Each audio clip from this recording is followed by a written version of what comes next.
আসসালামু আলাইকুম। সবাইকে শুভেচ্ছা জানাচ্ছি। মাসুম মাহবুব। আশা করি প্রত্যেকে দেখতে পাচ্ছেন এবং শুনতে পাচ্ছেন। প্রিয় দর্শক, আপনাদের জন্য একটি দুর্দান্ত ভিডিও আজকে দেখাবো।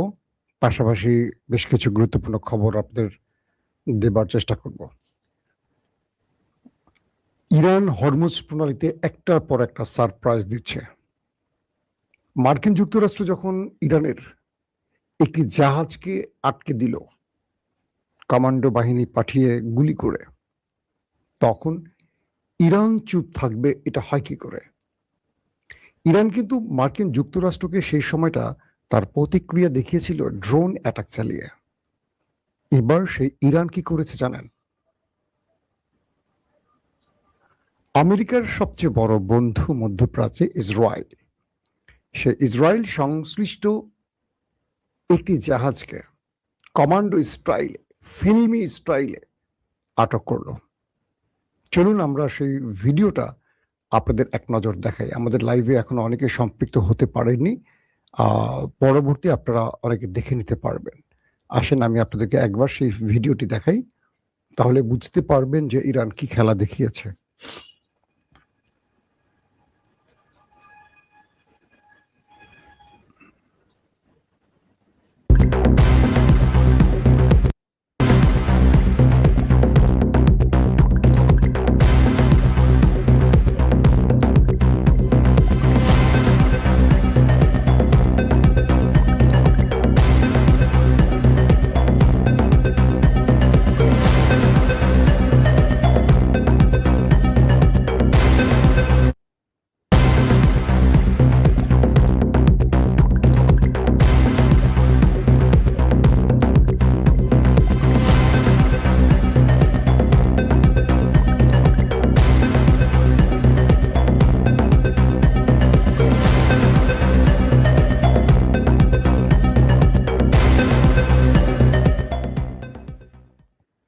প্রিয় দর্শক, যারা আমার সাথে লাইভে ছিলেন এতক্ষণ, তারা ভিডিওটি দেখলেন।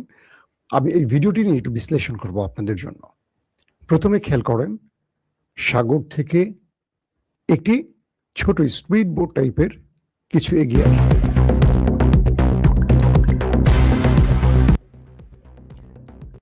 আপনারা দেখলেন সাগর থেকে একটি ছোট আকারের স্পিড বোট আবারও দেখেন এগিয়ে আসছে। এই ছোট স্পিড বোটে কজন কমান্ডো থাকতে পারে ধারণা করেন? এরপর তারা ইসরায়েল সংশ্লিষ্ট একটি জাহাজকে, কার্গো জাহাজে, এই ছোট স্পিড বোটে এসে ভিড়ে, দেখতে পাচ্ছেন। তারপর দেখতে পাচ্ছেন আপনারা সেই স্পিড বোট থেকে জাহাজের এক কার্নিশ দিয়ে একটি ছোট বা একটি বেশ লম্বা টাইপের সিঁড়ি আছে, সেই সিঁড়ি বেয়ে ইরানের নেভি কমান্ডোরা জাহাজটির ভেতরে ঢুকছে, দেখতে পাচ্ছেন। উপর থেকে এই যে ভিডিওগুলো, এগুলো কিন্তু ফিল্মের না, সিনেমার না, এগুলো ইরান যখন অভিযান চালিয়েছে তারা নিজেরা তাদের যে শরীরে বডি ক্যামগুলো আছে সেই বডি ক্যামের মাধ্যমে এই ভিডিওগুলো ধারণ করেছে। দেখছেন যে ইরানের নেভি টিমের যে নেভাল গ্রুপের যে কমান্ডোরা, তারা সেই জাহাজটির উপরে উঠছে।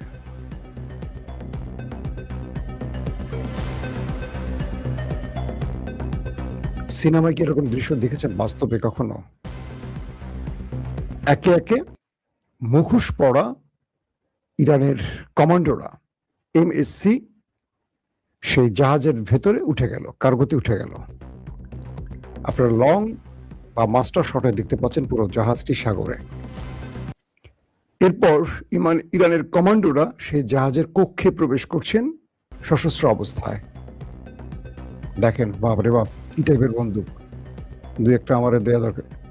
দেখেন বাইরে হেলিকপ্টার অপারেশন মনিটর করছে, ইরানের অ্যাটাকিং হেলিকপ্টারগুলো সেই দৃশ্য মনিটর করছে। অপারেশন শেষ, জাহাজ দখল, তারা আবার একটা দড়ি বেয়ে নিচে নেমে যাচ্ছে। বুঝতে পেরেছেন সবাই? আশা করি পুরো ভিডিওটা দেখে আপনারা ক্লিয়ার হয়েছেন। এটা হলো শহীদ খামেনি, আয়াতুল্লাহ আলী খামেনির ইরানের খেলা। আমেরিকা যখন ইরানকে বা ইরানের জাহাজকে আটক করলো, ইরান বলছিল ওয়েট অ্যান্ড সি, ওয়েট করো, দেখো আমরা কি করতে পারি। এরপর ইরান নিজে মার্কিন যুক্তরাষ্ট্রের মিত্র ইসরায়েল সংশ্লিষ্ট বা ইসরায়েলের হতে পারে, ইসরায়েল মালিকানাধীন বা সংশ্লিষ্ট, এটি বলা হয়েছে ইরানের আইআরজিসির পক্ষ থেকে, সেই জাহাজটিকে এইভাবে নাটকীয়ভাবে ফিল্মি স্টাইলে আটক করেছে এবং এই ভিডিও ইরান পৃথিবীব্যাপী রিলিজ করেছে। যে হরমুজ প্রণালীতে মার্কিন ওয়ারশিপগুলো, ডজন ডজন ওয়ারশিপ দাঁড়িয়ে আছে, ইরানকে খুঁজছে, পাইলে হিট করবে, তাদের নাকের ডগায় ইসরায়েলের জাহাজকে এভাবে আটক করে ইরানের কমান্ডো বাহিনী।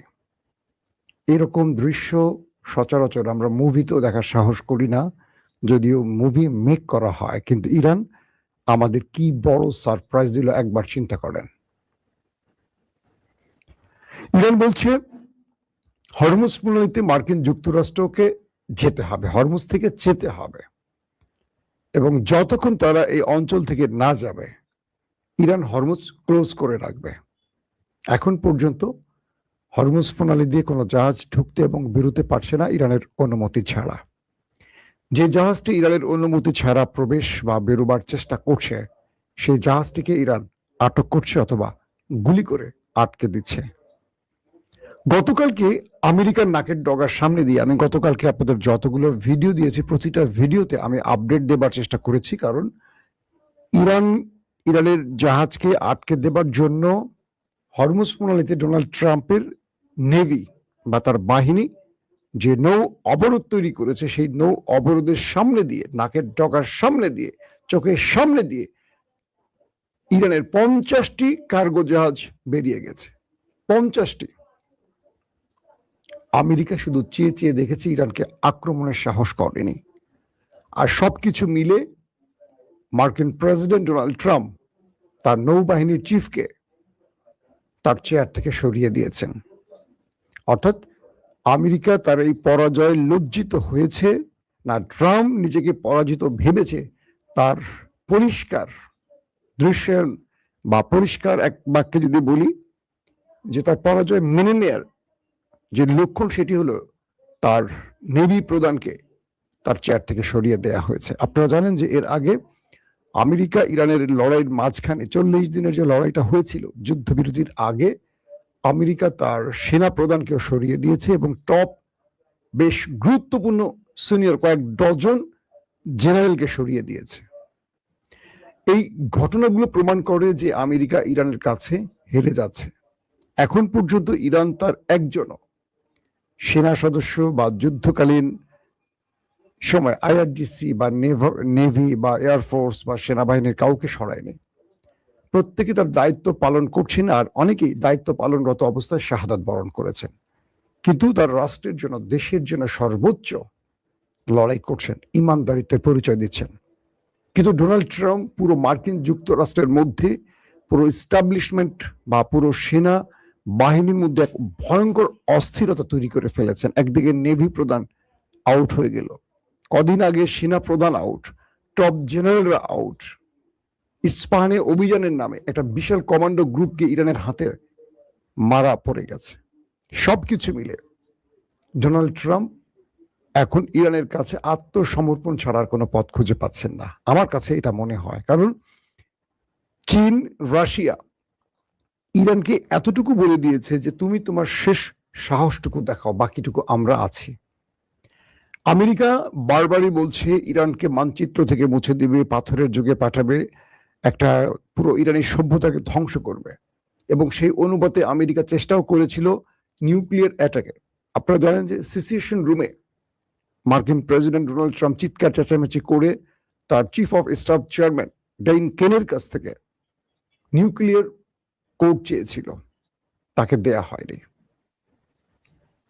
সেই সেনাবাহিনীর ঊর্ধ্বতন officer, chief of staff chairman Dan Caine, তিনি বলেছিলেন যে মিস্টার প্রেসিডেন্ট, আমেরিকা বহিঃশত্রুর আক্রমণের শিকার হয়নি এখনো, অতএব আমি আপনাকে কোড দিতে পারছি না। তার মানে মার্কিন সেনাবাহিনীর ট্রেনিং বলছে, তাদের যে প্রশিক্ষণ সেটা বলছে একজন অদক্ষ বা অক্ষম প্রেসিডেন্টকে নিউক্লিয়ার কোড দিয়ে পৃথিবীতে আরেকটি অমানবিক দৃশ্যায়নের তৈরি করতে চাইছে না আমেরিকা, কিন্তু ট্রাম্প তার ক্ষোভকে প্রশমিত করার জন্য ইরানকে টার্গেট করতে চাইছে। পাশাপাশি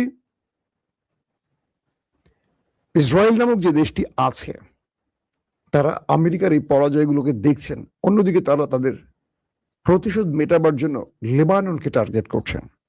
তারা লেবাননকে বারবারই হামলা করছেন, আক্রমণ করছেন, কিন্তু ইরানকে কোনোভাবেই আয়ত্তে আনতে পারছেন না।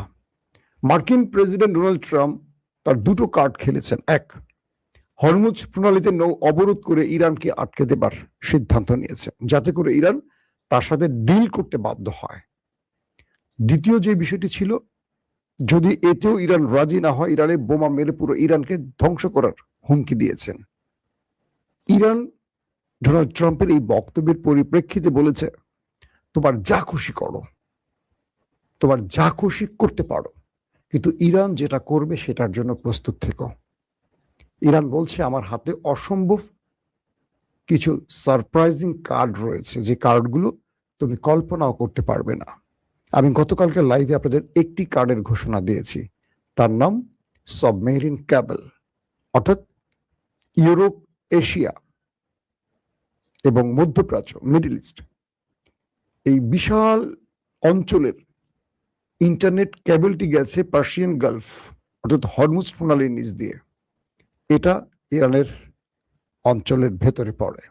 ইরান বলছে, যদি আমেরিকা ইরানে কোনো বড় আক্রমণ করে, পুরো পৃথিবীকে আমরা অন্ধকার করে দেব। এই সাবমেরিন কেবল আমরা কেটে দেব। এতে করে পুরো পৃথিবী অন্ধকার যেমন হবে, পুরো পৃথিবী অচল হয়ে পড়বে। আধুনিক পৃথিবীতে ইন্টারনেটবিহীন 1 সেকেন্ড কেউ চলতে পারে কল্পনা করা যায় না। ইরান বলছে, আমরা চলতে পারবো। আমরা নিজেদেরকে প্রস্তুত রেখেছি ইন্টারনেট, বিদ্যুৎ, সকল ব্যবস্থার বাইরে। আমরা 1400 বছর আগে রাসূল সাল্লাল্লাহু আলাইহি সাল্লামের সেই জীবন থেকে শিক্ষা নিয়ে বড় হয়েছি, আমাদের জাতিকে সেভাবে বড় করেছি। সো তোমরা চলতে পারবে না ইন্টারনেটবিহীন, আমরা চলতে পারবো। যুগের পর যুগ বিদ্যুৎ না থাকলেও ইরানের জাতির কিচ্ছু হবে না। তারা সেই প্রশিক্ষণ নিয়েছে, দিনের পর দিন না খেয়ে থাকতে পারবে তারা, কারণ তারা রোজা থেকে সেই শিক্ষাটা নিয়ে নিজেকে প্রস্তুত করেছে। ইরানি জাতি 40 বছরের অধিক সময় ধরে নিজেকে প্রস্তুত করেছে। এমন উত্তরের কাছে ডোনাল্ড ট্রাম্পের ফ্যাকাশে মুখটা খুব, কি বলবো, দেখার মতো ছিল। কোনোভাবে চাইছে যে কোনোভাবে আমেরিকা ইরানকে একটি চুক্তিতে বাধ্য করে ফেস সেভিং। ইরান কোনোভাবেই তাকে ফেস সেভিং দিচ্ছে না। ইরান মানে আমেরিকা পাকিস্তানের মাধ্যমে চেষ্টা করছে ইরানকে কিছু বার্তা দিতে, আবার ইরান পাকিস্তানের মাধ্যমে কিছু বার্তা দিচ্ছে আমেরিকাকে। এই বার্তা আদান প্রদানের মধ্যেই রয়েছে।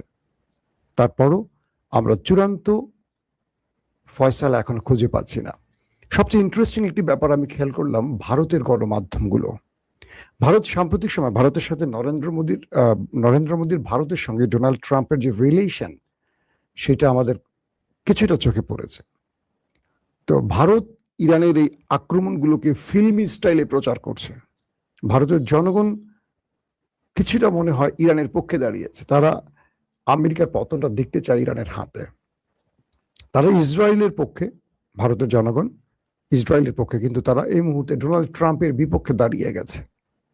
এবং ইরানের এই জয়গুলো, ইরানের দুর্দান্ত আক্রমণগুলো ভারতের গণমাধ্যম যেভাবে প্রচার করছে সেটাও দেখার মতো।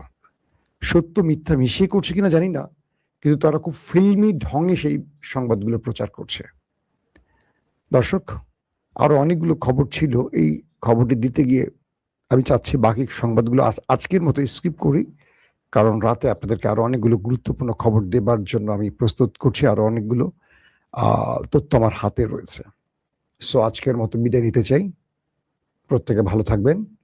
আল্লাহ হাফেজ।